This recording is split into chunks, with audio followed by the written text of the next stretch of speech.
சுவாமியே சரணமையப்பா.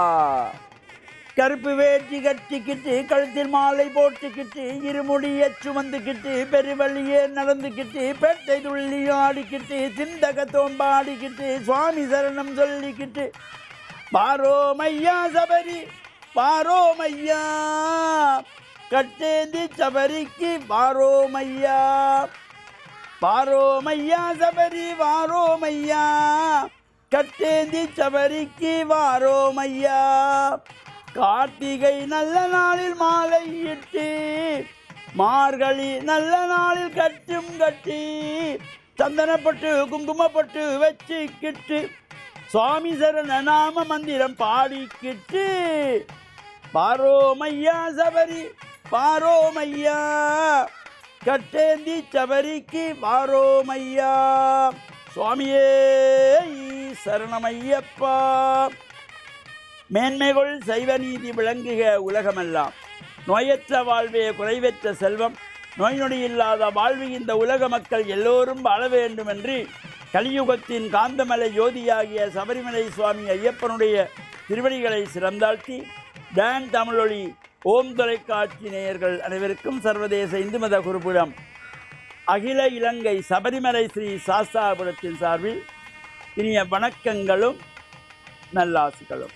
என்றும் மங்களகரமான குரோதி வருஷம் கார்த்திகை மாதம் 22ஆம் நாள் 7/12/2024 சனிக்கிழமை இன்று மலர்ந்திருக்கின்ற இன்றைய பொழுதும் நம் எல்லோருடைய வாழ்விலும் எல்லா விதமான சிறப்புகளையும் பிரார்த்தித்து இன்று மந்த வாரம் என்கின்ற சனிக்கிழமை இந்த சுப காரியங்கள் தவித்துக் கொள்ளுகின்ற நாள். இந்த சனிக்கிழமை எந்த ஒரு விதமான சுபகாரியங்களும் ஆரம்பிக்கக்கூடாது, சுபகாரியங்களை செய்யக்கூடாது. அவ்வாறு இறை வழிபாட்டிலே ஈடுபடுவது, எண்ணெய் ஸ்நானம் செய்வது, சனீஸ்வர பகவானுடைய வழிபாடுகளில் ஈடுபடுவது, ஐயப்பனுடைய வழிபாடுகளில் ஈடுபடுவதற்கு ஒரு சிறப்பான நாள். இன்றைய தினம் சனிக்கிழமை சபரிமலை சுவாமி ஐயப்பனுடைய விசேஷ பூஜை வழிபாட்டுக்கு சிறந்த நாள்.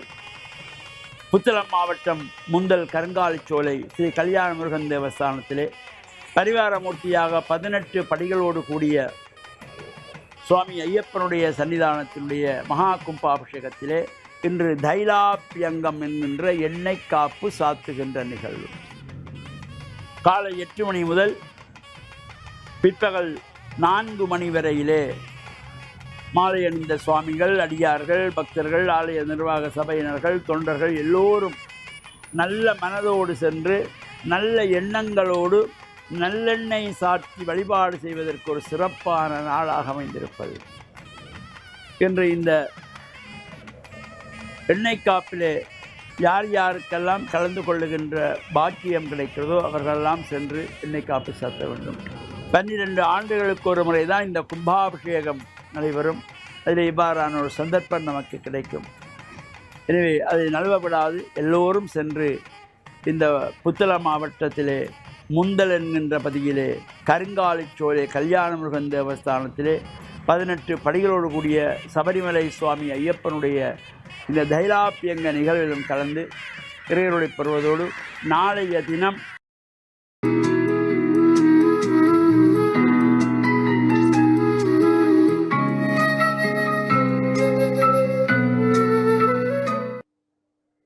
இறை இயேசுவில் என் அன்பு நெஞ்சங்களே, கிறிஸ்தவ நற்சிந்தனை வேளையில் உங்களை சந்திப்பதிலே எனக்கு மிக்க மகிழ்ச்சி. ஆண்டவர் இயேசுவின் அன்பும் அருளும் உங்கள் அனைவரோடும் இருப்பதாக. இறைவன் எம்மை ஆசீர்வதிக்கின்றார். தம்முடைய சீடர்களை பார்த்து இயேசு கூறுகின்றார், நீங்கள் இலவசமாக பெற்றுக்கொண்டீர்கள், இலவசமாக நீங்கள் பகிர்ந்து கொள்ளுங்கள் என்று. எங்களுடைய வாழ்க்கையில் நாங்கள் அனுபவிக்கின்ற பல நல்ல விடயங்கள் எங்களுடைய சொந்த முயற்சியினாலும் உழைப்பினாலும் மட்டுமல்ல, எங்களுடைய ஆற்றல்கள் திறமைகளினாலே கெட்டித்தனங்களினாலே பெற்றுக்கொண்டவை மட்டுமல்ல, அதைவிட ஏராளமாக நாங்கள் இறைவனால் ஆசீர்வதிக்கப்பட்டிருக்கின்றோம். ஒரு வைத்தியர் சத்திர சிகிச்சை செய்த பின்பு அந்த நோயாளியை பார்த்து சொன்னார், என்னுடைய படிப்புக்கும் அப்பாற்பட்ட நிலையிலே இந்த சத்திர சிகிச்சையை நான் வெற்றிகரமாக செய்து முடித்திருக்கின்றேன், இறைவனுக்கு நன்றி என்று சொன்னார். அதாவது எங்களுடைய ஆற்றல்களுக்கும் திறமைகளுக்கும் முயற்சிகளுக்கும் மேலாக எங்களுடைய வாழ்விலே நாங்கள் நன்மைத்தனங்களை அனுபவிக்கின்றோம் என்றால் அது இறைவனுடைய ஆசீர்வாதமாகும், கொடையாகும். இறைவனுடைய அருள் வளங்கள் என்று நாங்கள் பேசுகின்ற பொழுது அவைகளெல்லாம் எங்களுக்கு எங்களுடைய தகுதிக்கு ஏற்ப கிடைத்த விடை அல்ல, பரிசு அல்ல, நாங்கள் உழைத்து தேடிக்கொண்டவை மட்டுமல்ல. அதற்கு மேலான இறைவன் எங்களை ஆசீர்வதிக்கின்றார்.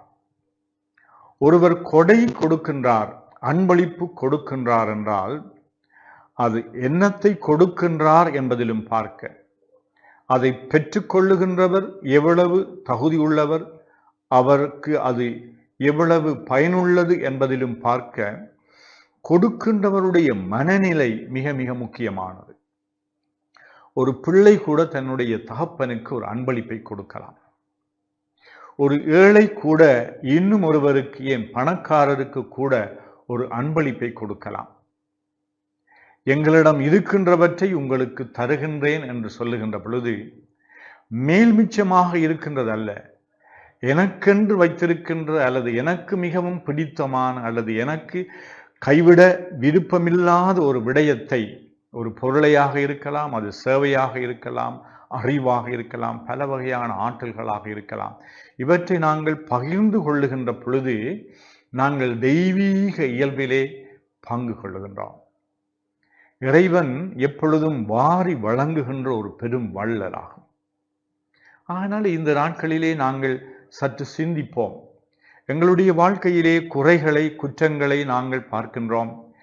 இயலாமைகளை இல்லை என்று சொல்லுகின்றவற்றை பார்த்து எங்களுடைய மனங்களை நாங்கள் நொந்து கொள்ளுகின்றோம்.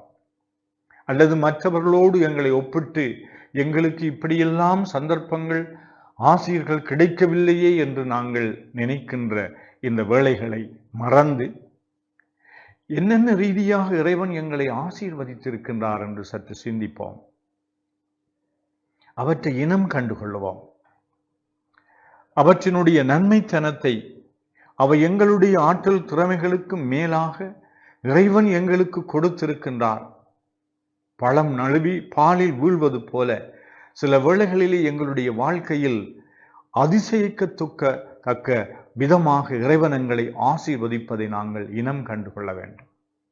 சற்று நாங்கள் பட்டியல் ஒன்றை போட்டு பார்க்கலாம். என்னென்ன ரீதியாக இறைவன் எங்களை ஆசீர்வதித்திருக்கின்றார். என்னுடைய தகமைக்கு மேலாக நான் செயல்படுகின்ற பொழுது மரியாள் பாடுகின்றாள், என் ஆன்மா ஆண்டவரை ஏத்தி போற்றுகின்றது என்று. ஏனென்றால் அவருடைய இரக்கத்தினுடைய அந்த நிழலில் தான் நாங்கள் வாழ்ந்து கொண்டிருக்கின்றோம். மரியா தன்னுடைய வாழ்க்கையில் இறைவனுடைய ஆசீர்கள் நிரம்ப இருந்ததாக கண்டுகொண்டார். அது அவளுடைய பார்வையை பொறுத்திருக்கின்றது.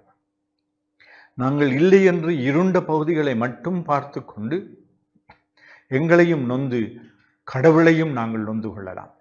இந்நாட்களிலே நாங்கள் இறைவன் என்னென்ன ரீதியாக என்னை, என்னுடைய குடும்பத்தை, என்னுடைய அன்பர்கள் நண்பர்களை எல்லாம் இந்த உலகத்தை ஆசீர்வதித்துக் கொண்டிருக்கின்றார் என்று சிந்தித்து இறைவனுக்கு நன்றி கூறுவோமாக, அவருடைய புகழ் பாடுவோமாக.